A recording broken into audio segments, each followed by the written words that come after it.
आशा करता हूँ आप सभी बहुत अच्छे होंगे। मैं आपको स्वागत करता हूँ इस शानदार से वीडियो में। और दोस्तों, इस वीडियो में जो मैं आपको बताने वाला हूँ एक ऐसे शख्स की कहानी बताऊँगा जिससे कि आप मोटिवेट होंगे और ज़िंदगी में आप अपने लक्ष्य की ओर आगे बढ़ेंगे। तो चलिए दोस्तों शुरू कर। जिनके बारे में आज बात करने वाला हूँ उनका नाम है माइकल जैक्सन। जी हाँ दोस्तों, माइकल जैक्सन एक ऐसी शख्सियत है जिनको इंट्रोड्यूस करने के लिए शब्द कम पड़ेंगे। शायद ही कोई ऐसा होगा जो जैक्सन के बारे में नहीं जानता होगा। म्यूजिक में पॉप को एक अलग लेवल पर पहुंचाने वाले जैक्सन एक सिंगर और एक यूनिक डांसर स्टाइल के जाने जाते थे। 19 अगस्त 1958 में एक क्रेन ऑपरेटर के घर जन्मे माइकल अपने भाई बहनों में 7वें नंबर पर थे। म्यूजिक जैक्सन के खून में ही था क्योंकि उनके पिता क्रेन ऑपरेटर तो थे लेकिन वो बैंड फॉल्कन में गिटार बजाते थे। उनकी माँ भी म्यूजिक लवर थी जिन्होंने उन्हें सिंगिंग सिखाई। जैक्सन ने 5 साल की उम्र में अपने 4 भाइयों के साथ स्टेज पर परफॉर्मेंस देना शुरू कर दिया था। उसके बाद वो लॉस एंजल्स में रहने चले गए जहाँ अपने यूनिक डांस की वजह से वो कम उम्र में ही फेमस हो गए थे। बचपन की बात करें तो माइकल जैक्सन का बचपन दूसरे बच्चों की तरह बिल्कुल नहीं था। एक किस्सा माइकल ने खुद बताया था कि उनके पिता माइकल के रिहर्सल के दौरान बेल्ट लेकर खड़े रहते थे क्योंकि वो उन्हें ये सब करने के लिए परमिशन नहीं देते थे। इसी वजह से उनका बचपन पिता के डर के बीच गुजरा है।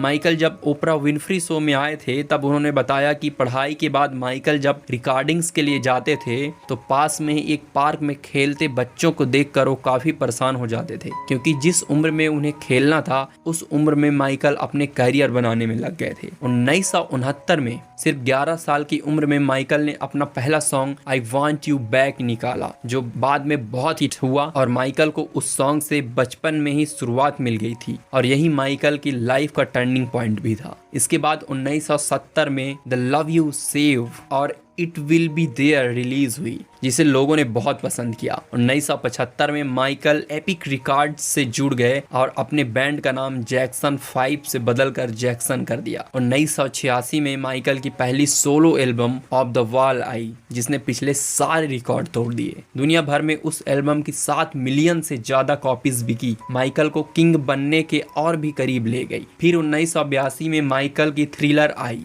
जो आज तक की सबसे हिट एल्बम में से एक है जिसने 11 में से 8 ग्रैमी अवार्ड्स जीते जो म्यूजिक का सबसे बड़ा अवार्ड है और 20 प्लेटिनम सर्टिफिकेट भी जीते जिसके चलते उन्हें किंग ऑफ पॉप नाम से बुलाया जाने लगा। 1991 में आई एल्बम डेंजरस उस साल की नंबर 1 एल्बम रही जिसकी वर्ल्ड वाइड 20 मिलियन कॉपीज बिकी। बहुत से लोग मानते हैं कि माइकल को अपना काला रंग पसंद नहीं था इसलिए उन्होंने सर्जरी करवाकर अपना रंग बदल दिया, लेकिन असल में उनको विटिलिगो नाम की स्किन की एक बीमारी थी, उसी वजह से उन्हें ऐसा करना पड़ा था। माइकल की लाइफ बचपन में काम करने में निकली इसलिए वो अपना खाली समय बच्चों के साथ ही बिताते थे, लेकिन 1994 में उनके यहाँ रुके एक बच्चे के घर वालों ने माइकल पर चाइल्ड अब्यूज का आरोप लगाया जिसके चलते माइकल को उस बच्चे के घर वालों को केस सेटलमेंट के लिए $25 मिलियन देने पड़े और उस इंसिडेंट की वजह से माइकल का कैरेक्टर पर एक धब्बा सा लग गया। 1993 में उन्होंने एल्विस प्रेस्ली की बेटी से शादी की जो 1 साल बाद टूट गई। फिर 1997 में उन्होंने फिर से दूसरी शादी की।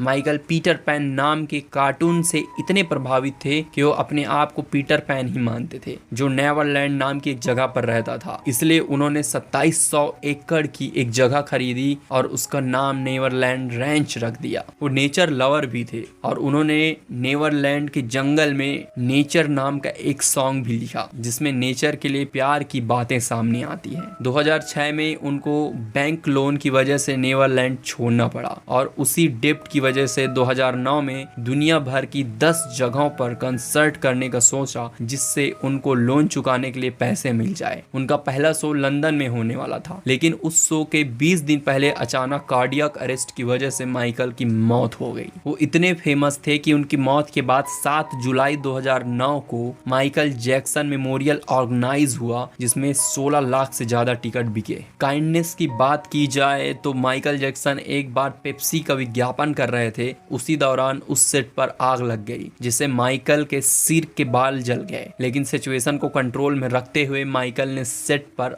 आग से हुए नुकसान को देने की बात कही और वहां लोगों का दिल जीत लिया। माइकल जैक्सन की सिंगिंग और डांस आज भी उतनी ही फेमस है जितना पहले था। उनके जितना फेमस सिंगर और डांसर शायद आज भी दुनिया में कोई नहीं हुआ है। उनकी लाइफ से हमें ये जरूर सीखने को मिलता है कि मुश्किलें तो हर बड़े इंसान की लाइफ में आती हैं, लेकिन उन मुश्किलों के बाद भी अपने लेवल को बरकरार रखने का काम माइकल ने कर दिखाया। दोस्तों, माइकल कहते हैं the greatest education in the world is watching the master at work. इसका मतलब ये है कि सबसे बड़ा एजुकेशन वही है इस दुनिया में जहां पर आप बड़े मास्टर्स को काम करते देखते हैं और उनसे सीखते हैं। तो दोस्तों, आशा करता हूं कि आपको अच्छा लगा होगा ये वीडियो। अगर अच्छा लगा तो लाइक एंड सब्सक्राइब करिए और मिलते हैं हम आपको अगले वीडियो पे। तब तक आप पढ़ते रहिए, सीखते रहिए और जिंदगी में ग्रोथ करते रहिए, अपने सपनों के ओर चलते रहिए दोस्त।